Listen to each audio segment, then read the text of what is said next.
Sobat Maestro, sesaat lagi kita akan mendengarkan program Blog Airtime Kerinduan Segala Zaman bersama Advent Vision Media Ministry. Selamat mendengarkan.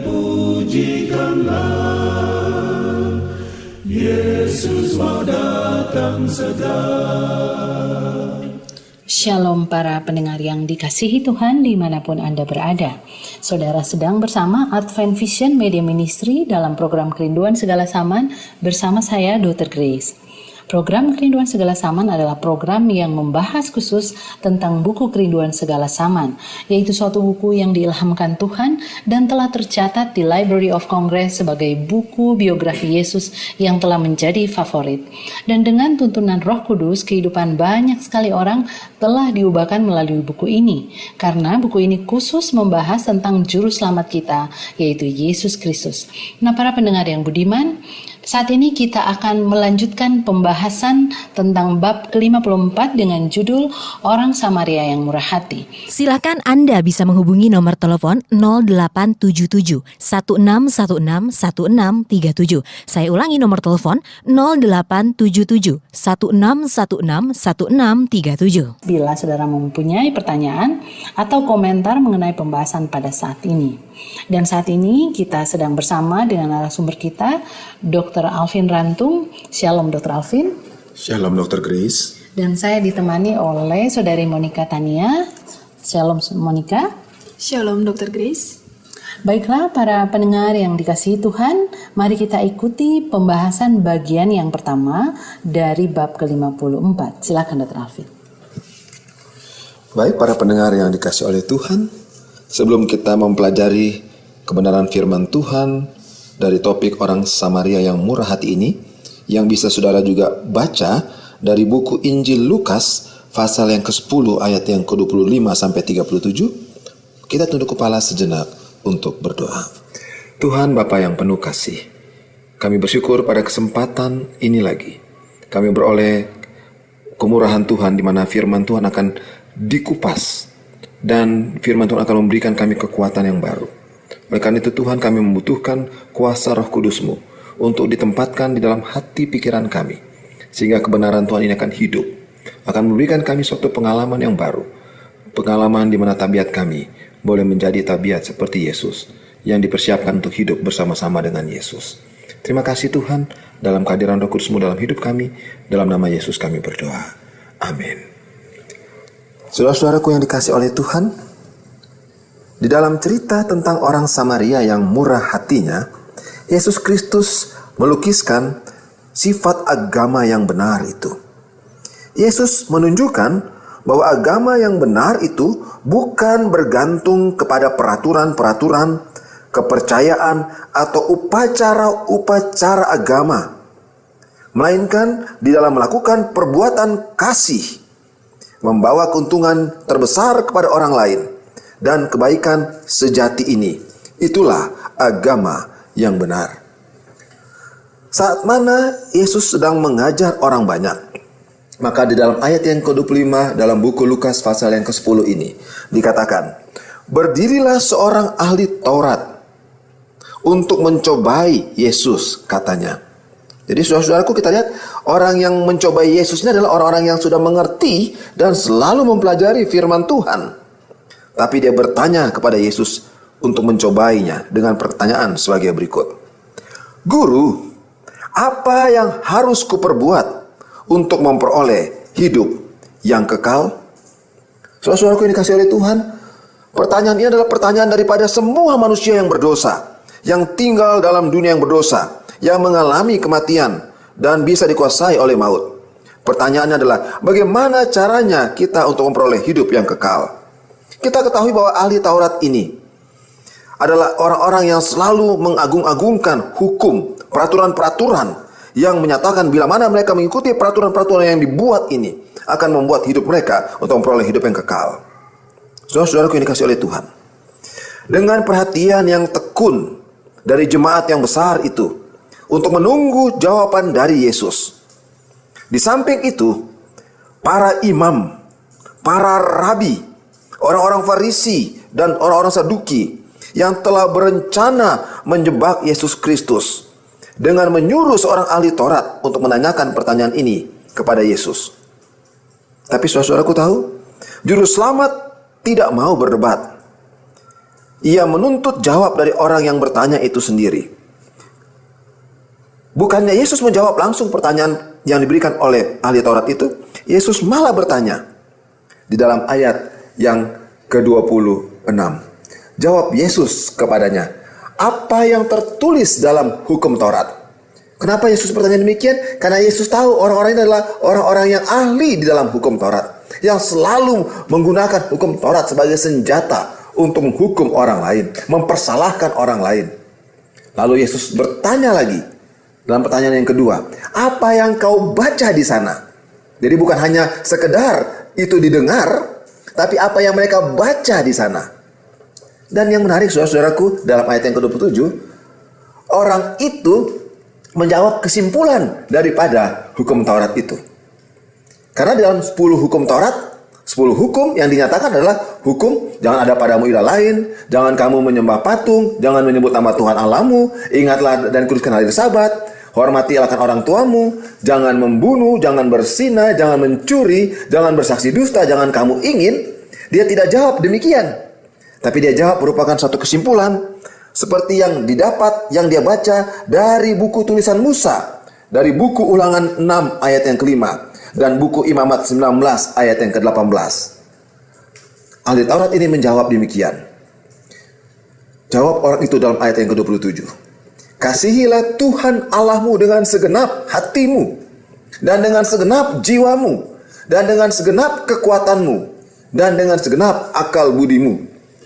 Dan kasihilah sesamamu manusia seperti dirimu sendiri.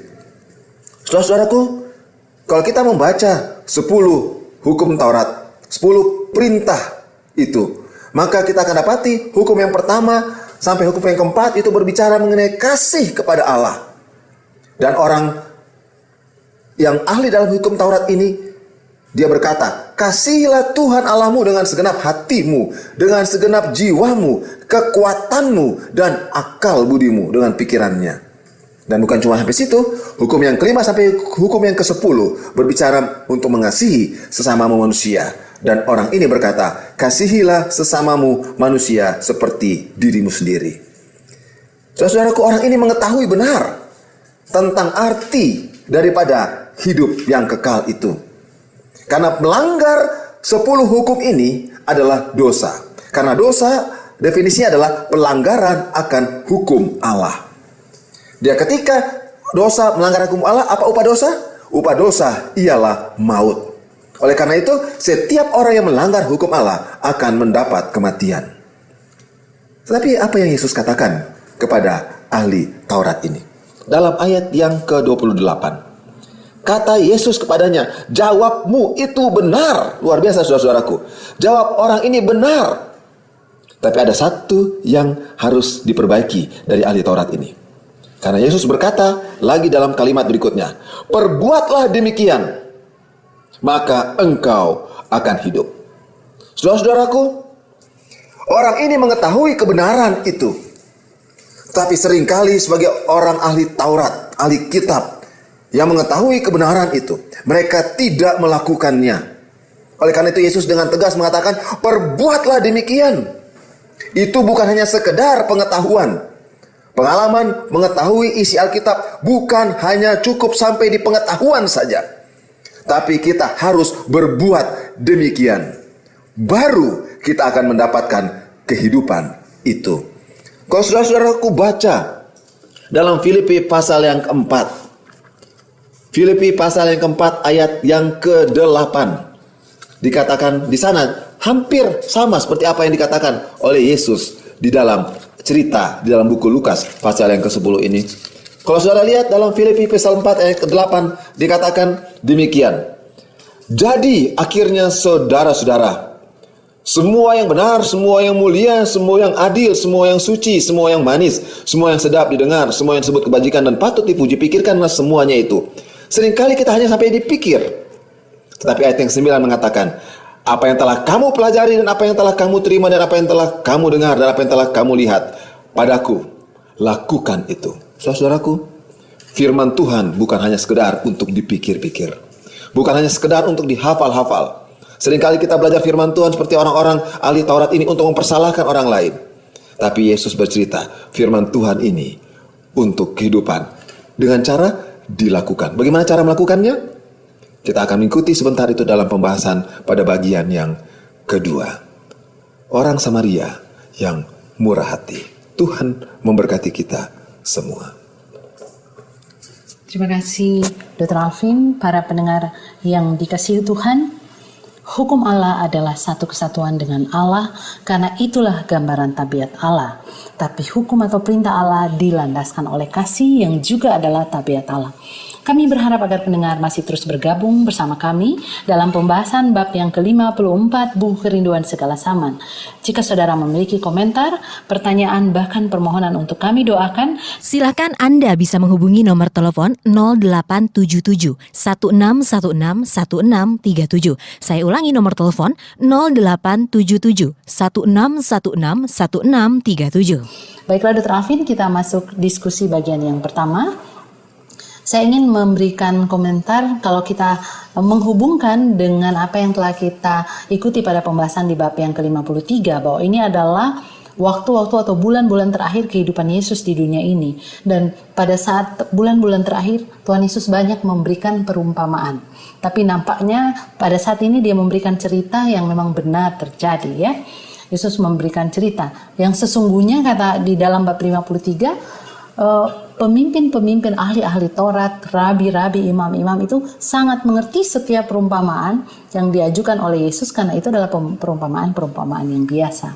Nah, melihat latar belakang dari para pemimpin yang sudah begitu ingin menjebak Yesus agar mereka mempunyai alasan untuk membunuh Yesus, maka ada satu anggapan atau rumor atau gosip yang ditiupkan dengan gencar oleh para pemimpin bangsa Israel bahwa Yesus ini pelanggar hukum. Yesus ini tidak menghormati hukum Allah, khususnya 10 hukum yang diberikan di Sinai. Nah, mungkin Dr. Alvin, saya rindu atau memberikan ada dua kata atau dua istilah yang bisa saja kadangkala saya atau para pendengar dimanapun saudara berada terjebak dalam dua situasi ini. Yang pertama adalah legalis, sama seperti pemimpin-pemimpin Yahudi yang menurut hukum sampai katanya ada jintan selasih, tetapi kasih tidak ada. Orang-orang Advent pun, ya banyak kali kita terjebak tidak punya kasih tapi nurut hukum. Orang yang sana melanggar hukum, kita sudah seperti mikroskop atau kaca pembesar yang melihat selumbar. Itu kelompok yang pertama. Kemudian kelompok yang kedua adalah kelompok yang sangat liberal, atau yang ada seorang hamba Tuhan memberi istilah kelompok yang menerima kasih karunia Tuhan tetapi menilai itu sebagai kasih karunia yang murahan. Dalam arti Tuhan kan sudah mati bagi kita, kita tidak layak. Tuhan sudah kasih karunia keselamatan. Jadi ya kalau kita nggak bisa turut, ya biar Tuhan yang sempurnakan. Kan Tuhan mengasih. Jadi kalau saya cuma mau pilih hukumnya yang 1 sampai 5 aja, atau yang nomor 9 saya nggak bisa, atau yang nomor 4 saya nggak bisa. Biar nanti Tuhan. Jadi kesannya murahan sekali kalau apa yang kita bisa, ya seperti itu ya. Gimana Dr. Amin, mungkin terlalu panjang komentar saya, tapi kira-kira itu. Ya, kalau kita lihat ini memang dua-duanya muncul karena keinginan manusia. Yang satu sangat fanatik, ya, sangat legalis. Dia keinginannya dia untuk menjadi suci berdasarkan dia punya segala penurutan yang dianggap layak dipuja-puja karena dia punya penyucian dengan mempersalahkan orang lain. Yang satu keinginannya untuk mempertahankan dosanya, hidup dalam dosanya. Allah itu maha baik, saya diampuni dosa saya, tapi dia terus berbuat dosa, menganggap kemurahan Allah itu begitu murah, begitu entengnya, sehingga kalau dia berdosa nanti Tuhan ampuni, dia berdosa Tuhan ampuni, dan terus begitu pemikirannya. Padahal rencana kasih karunia Allah tidak demikian. Ketika kita membaca buku Yohanes 14:15, jikalau kamu kasih akan daku, kamu akan menuruti segala perintah-perintahku.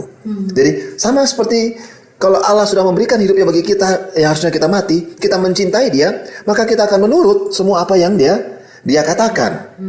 Ya kan? Jadi dua kelompok ini dua kelompok yang bertentangan satu dengan yang lain dengan kasih Tuhan sebenarnya. Karena di balik di hukum ini adalah itu 10 hukum ini adalah melambangkan ada dua muka sebenarnya. Di sisi yang satu dia menyatakan kasih, tapi di sisi yang satu dia menyatakan keadilan. Ya kan?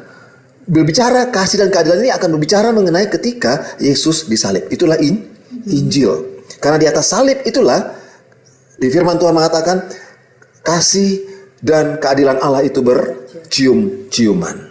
Jadi saudara-saudaraku, para pendengar dimanapun Anda berada, jikalau kita mengakui mencintai Tuhan, kita mengasihi atau mengakui karunia Tuhan, maka itu akan menolong kita untuk mau menurut.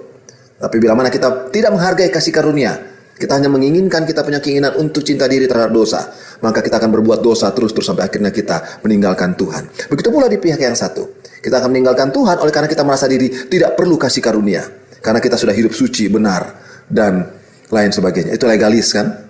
Legalis artinya dia tidak perlu kasih karunia, karena dia merasa dirinya dia sudah menurut semua hukum dengan benar, dan itu yang menyelamatkan dia. Bukan demikian dengan itu. Terima kasih Dr. Alvin, tapi kadangkala justru kedua kelompok ini kurang menyadari bahwa mereka sedang berada pada keadaan yang bisa menghancurkan mereka. Yang begitu teliti, semua perintah Tuhan apa dia turutin. Tapi hati dipenuhi dengan mata selalu melotot ya. Kadang kita juga ibu-ibu ya, saya merenung. Kadang kita juga jadi seperti itu sama anak-anak kita ya. Ibu-ibu katanya adalah seorang pencari kesalahan yang paling handal lah. Tapi kita diajar. Monica saya lihat punya hal yang harus disampaikan. Silakan. Ya, terima kasih Dr. Grace. Ya, untuk masalah kasih, kita sebagai orang Kristen dikenal dengan sahabat kita yang lain ya, yang berlainan dengan kita. Kita adalah umat-umat yang penuh dengan kasih. Dengan dua hukum yang dikasihlah sesama Tuhan Allahmu dengan sesama manusia. Sebenarnya asal kita punya dua ini aja, kehidupan kita bakal tenang gitu loh. Tapi terkadang kasih untuk apa ya? Jangankan untuk yang berbeda dengan kita, untuk sesama kita aja kita kadang lupa gitu. Kita lebih mengasihi diri kita sendiri, yang asik dengan kepentingan diri kita sendiri. Jadi sebenarnya saya suka sedikit apa ya? Seperti malu kalau orang lain, wah orang Kristen itu penuh kasih. Tapi sebenarnya dalam kenyataannya kita juga sebenarnya tidak sepenuhnya begitu. Ya. Terima kasih. Terima kasih banyak. Memang sangat menarik karena sesungguhnya bukan hanya teori.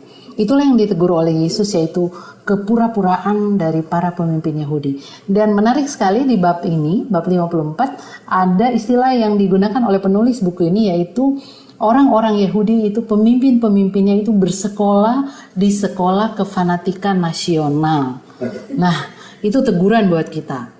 Ya, khususnya kita yang selalu mempelajari firman Tuhan, mencari tahu akan kehendak Tuhan, memegang teguh akan hukum-hukum Tuhan. Jangan sampai kita sedang sekolah di kefanatikan nasional. Jadi tidak ada kasih yang tadi sudah disampaikan oleh Monica. Mungkin Dr. Alvin ingin menambahkan tentang istilah sekolah kefanatikan nasional. Kalau nasional kan ini berarti semua bagian disusupi. Ya, kalau kita lihat ini namanya sekolah, artinya ada pendidikan yang sudah diajar terus-menerus, bukan? Lalu kefanatikan artinya kita betul-betul jadi penurut hukum, dan ini sudah secara nasional, artinya sudah merupakan, jadi kalau di sekolah kita kayak misalnya ada Departemen Kementerian Pendidikan dan Kebudayaan, merupakan suatu kurikulum. Jadi sudah merupakan suatu peraturan pemerintah gitu. Dan luar biasa. Dan peraturan pemerintah ini yang sudah melebihi daripada peraturan hukum Allah. Tanpa disadari, orang-orang pengajar-pengajar kitab Taurat di Israel sana waktu itu sudah melebihi daripada apa yang dikatakan oleh firman Tuhan. Itu yang sampai Yesus katakan, jangan pernah tambah atau kurangi firman Tuhan. Dan ternyata mereka sudah menambah begitu banyak peraturan-peraturan di luar apa yang firman Tuhan sampaikan. Dan ini akan menjadi jerat beban yang besar sekali bagi orang-orang lain. Dan begitu banyak orang begitu susah untuk mengikuti, bisa dapat hidup yang kekal dengan cara yang demikian. Orang bagaimana caranya bisa mengikuti? Selalu salah. Karena hukumnya betul-betul hukum-hukum yang sangat keras. Nggak boleh beginilah, nggak boleh begitu, nggak boleh. Semuanya tidak boleh. Padahal dalam satu kutipan di buku Kerinduan Segala Zaman ini, cara mengusir kegelapan ialah menerima terang. Dan cara yang terbaik untuk memperlakukan dosa ialah mengemukakan kebenaran. Jadi bukan dosa itu yang diceritakan terus-menerus, tapi justru kebenaran, yaitu Yesus Kristuslah yang harus terus-menerus kita ceritakan. Terima kasih Dr. Alvin. Memang menarik bab yang kita sedang bahas ini, bahwa sesungguhnya para pemimpin Yahudi yang menyuruh ahli Taurat itu datang untuk menjebak Yesus. Kan pertanyaannya itu adalah dia mau menjebak apa yang harus saya lakukan. Nah, Tuhan balik menyatakan kebenaran yang tadi. Cara untuk mengusir kegelapan, Tuhan tanya tentang hukum Tuhan itu apa. Dan apa yang dijawab oleh ahli Taurat itu benar.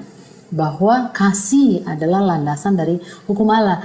Dan apa yang disampaikan oleh ahli Taurat ini kemudian oleh Yesus sendiri yang mengaplikasikannya dalam hidup yang praktis itu jauh sebelum pada zaman orang Israel baru dibentuk sebagai bangsa. Tuhan sudah memberitahu bahwa sangat praktis tentang hukum Allah ini. Bahkan dikatakan sama lembu daripada musuhmu, kalau kelihatan tersesat itu harus ditolong. Kan ada di sini dibilang lembu di dalam bab ini.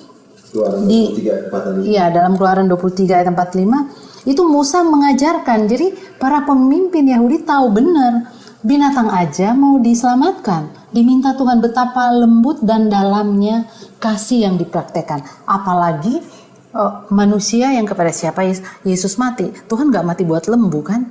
Even tidak mati buat lembu, tapi kita harus punya belas kasihan. Jadi yang pasti para pemimpin Yahudi itu sangat mengerti. Mungkin sedikit Dr. Alvin berikan sebelum kita akhiri pembahasan yang pertama ini. Ya, kita lihat. Jadi kasih adalah landasan daripada semua penurutan kita. Jadi kalau kita sudah mengakui, mencintai, dan menerima kasih karunia Allah, maka kita, buktinya daripada penurut kasih itu adalah kita melakukan perintah Allah. Ya, itulah bukti daripada kita mencintai Allah, yaitu penurutan kita kepada perintah-perintahnya. Terima kasih Dr. Alvin untuk pembahasan bagian yang pertama. Saudari Monica juga, para pendengar yang dikasihi Tuhan dimanapun Anda berada. Pembahasan yang pertama pada bab yang ke-54, bahwa kita mendapatkan kebenaran Kristus telah menunjukkan sesama manusia bukan saja berarti orang yang ada di gereja atau orang yang seiman dengan kita, karena hal itu tidak ada hubungannya dengan suku, warna kulit, atau perbedaan golongan. Sesama manusia ialah setiap orang yang memerlukan pertolongan kita. Sesama manusia ialah setiap jiwa yang dilukai dan ditindih oleh manusia. Sesama manusia ialah setiap orang yang menjadi milik Allah. Para pendengar yang dikasihi Tuhan, pandanglah pada Yesus dan alami mujizat menjadi seperti Dia. Teruslah bersama kami Advent Vision Media Ministry mempelajari hidup Yesus melalui pembahasan buku Kerinduan Segala Zaman. Jika saudara memiliki komentar, pertanyaan, bahkan permohonan untuk didoakan, silakan Anda bisa menghubungi nomor telepon 0877 1616 1637. Saya ulangi nomor telepon 0877 1616 1637. Para pendengar yang dikasihi Tuhan, mari kita dengarkan kesimpulan dari pembahasan bab ke-54. Saudara-saudaraku, kasih kepada Allah dengan segenap hatimu, dengan segenap jiwamu, dengan segenap kekuatanmu, dan segenap akal budimu, dan kasih kepada sesama manusia. Itulah hukum yang terutama di atas dunia ini. Itu yang melandasi seluruh kehidupan kita. Dan bila mana kita melakukannya, kita memperoleh hidup yang kekal itu. Mari kita tunduk kepala, kita berdoa. Bapa di surga, terima kasih. Betapa indah karunia-Mu pada kami melalui firman Tuhan ini. Biarlah kasih yang tak terbatas itu akan memberikan, menyelami hati dan pikiran kami. Menyanggupkan kami dengan kuasa Roh Kudus-Mu untuk mau melakukannya. Sehingga bila mana Yesus yang ditinggikan dari atas dunia ini, Yesus akan menarik semua orang datang kepadamu. Kami semua ya Tuhan memiliki banyak pergumulan. Pergumulan dosa, pergumulan di dalam pekerjaan kami, pergumulan dalam kesehatan, dalam keadaan sakit sekarang, pergumulan di dalam keluarga, pergumulan di dalam pendidikan kami, pergumulan di dalam mencari sahabat teman hidup kami, dan pergumulan-pergumulan di dalam berbagai aktivitas kehidupan kami. Tapi kami tidak perlu khawatir. Yesus yang sudah datang mengatasi semua pergumulan ini, Yesus yang sama juga memberikan pada kami kuasa untuk melewatinya, berjalan bersama Engkau. Terima kasih Tuhan, di dalam nama Yesus kami berdoa. Amin. Para pendengar yang dikasihi Tuhan, kami berdoa semoga berkat limpah dari Yesus menjadi bagian para pendengar sekalian, dan kami berharap untuk bertemu kembali pada pembahasan selanjutnya. Biarlah Tuhan memberkati kita semua adalah doa dan harapan kami. Sampai jumpa.